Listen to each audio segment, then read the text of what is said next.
Everyone, आज जो हम प्रॉब्लम करने वाले हैं वो जो है फर्स्ट प्रॉब्लम है ट्री सेक्शन की in the CSES problem set. So चलो पहले क्वेश्चन समझते क्या है। Given the structure of a company, your task is to calculate for each employee the number of subordinates. So basically आपको हर employ के सबऑर्डिनेट्स बताने हैं। सबऑर्डिनेट्स मतलब जो लोग उसके नीचे या फिर उसकी बिलो पोजीशन, उसके अंडर काम कर रहे हैं। सो इनपुट समझ लेते पहले। The input line has an integer n, that is how many employees are there. ठीक है, और उनके इसमें दे रखा है कि employee 1 is the general director और बाकी जितने भी एम्प्लॉयज़ हैं उनका कौन हेड है, डायरेक्ट हेड है, वो बता रखा है। सो एग्ज़ाम्पल के साथ एक बार इसको विजुलाइज करके समझते हैं। सो गिवन एग्ज़ाम्पल को एक बार समझ लेते हैं हमको, ताकि ट्री का स्ट्रक्चर समझ आ जाए। सबसे पहली बात तो हमको N5 दे रखा है और हमको हर क्वेश्चन में उन्होंने बोल रखा है कि जनरल डायरेक्टर जो है वो हमेशा 1 ही होगा। दैट इज़, इसका मतलब क्या है कि 1 हमारा रूट नोड होगा, कोई जो भी हमारा ट्री बनेगा उसका। अब n-1 इंटीजर्स दे रखे हैं। अब n-1 इंटीजर्स कैसे दे रखे हैं एक बार हम उनको समझ लेते हैं। जो पहला इंटीजर होगा वो 2 का पेरेंट होगा, जो अगला होगा 3 का होगा, जो अगला होगा 4 का होगा, सो अगला होगा 5 का होगा। सो बेसिकली 2 से लेके n तक के हमको पेरेंट्स दे रखे हैं। सो हमको जो गिवन डेटा दिया हुआ है, अब हम इसे ट्री कंस्ट्रक्ट करते हैं। सबसे पहली बात तो जनरल डायरेक्टर 1 है, हमने जनरल डायरेक्टर 1 को रूट बना दिया। अब जो 2 है इसका पेरेंट है 1, तो हमने इसको पेरेंट बना दिया। सेम विथ 3 का भी पेरेंट 1 है। 4 और 5 का पेरेंट 2 एंड 3 है, तो 4 जो है उसका पेरेंट 2 है, 5 जो है उसका पेरेंट 3। तो ये हमारा ट्री है। अब जो पूछ रहा है वो क्वेश्चन में, वो पूछ रहा है कि हमको हर नोड के सब ऑर्डिनेट्स बताने। तो सब ऑर्डिनेट्स का मतलब क्या है कि उस एम्प्लॉय के अंडर काम करने वाले कितने लोग हैं। सो 1 के लिए देखते हैं। 1 के अंडर 2, 3 और 4, 5 चारों लोग काम कर रहे हैं, इसलिए 1 का आंसर जो है 4 है। 2 के नीचे सिर्फ 4 काम कर रहा है, तो 2 का आंसर 1 है। 3 के नीचे सिर्फ 5 काम कर रहा है, तो 3 का आंसर 1 है। एंड 4 और 5 के नीचे कोई भी काम नहीं कर रहा है, तो दोनों का आंसर 0 है। So I think problem statement हमको क्लियर हो गया है। Now we'll try to understand कि हम कैसे इसको सॉल्व कर सकते हैं। So what we will do is, हम रूट नोड से स्टार्ट करेंगे। अब हम क्या करेंगे, पहले एक साइज़ नाम की या आंसर नाम की एक वेक्टर बना लेंगे, जिसका इनिशियल वैल्यू हर नोड के लिए, ऑल नोड्स के लिए 0 होगा। तो हम जब रूट से स्टार्ट करेंगे, हम सिंपली बोलेंगे उसके चिल्ड्रन को कि भाई चिल्ड्रन, तू बता तेरे अंडर कितने लोग काम कर रहे हैं। तो जितने भी वो होंगे उसमें मैं अपने आंसर में ऐड कर दूंगा।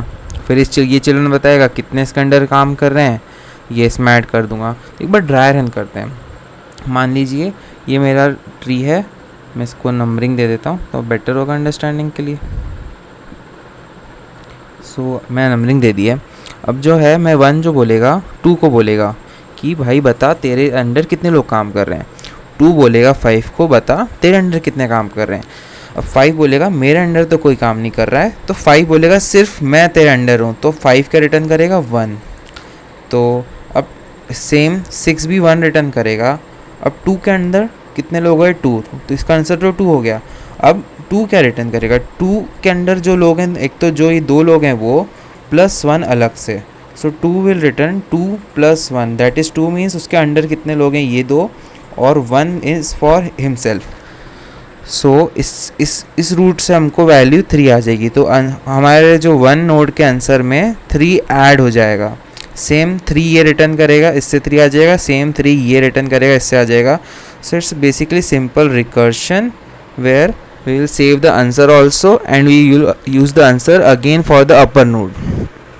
सो 5 का आंसर 0 होगा, ऊपर वो 0 + 1 रिटर्न करेगा। 2 का आंसर 2 होगा, +1 वो खुद का रिटर्न करेगा।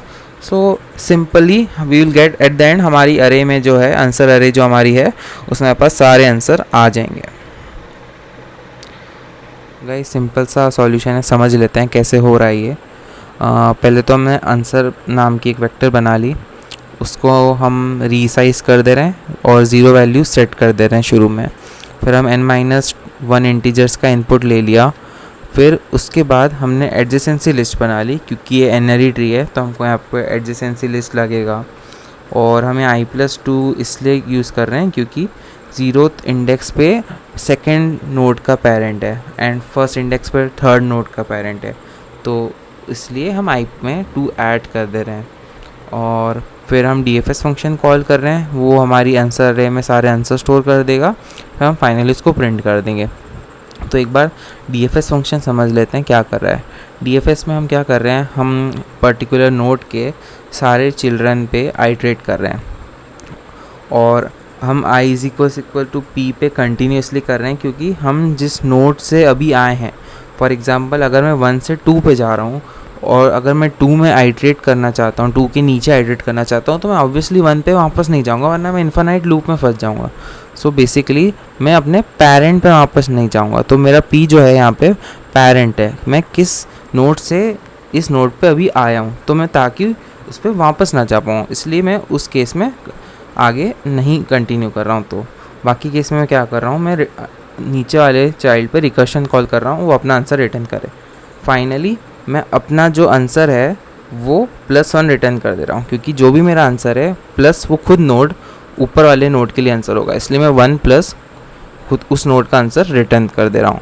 So I hope this is clear. It will pass all the test cases, and if you guys have any doubt you can mention in the comments. I will be happy to answer all of them.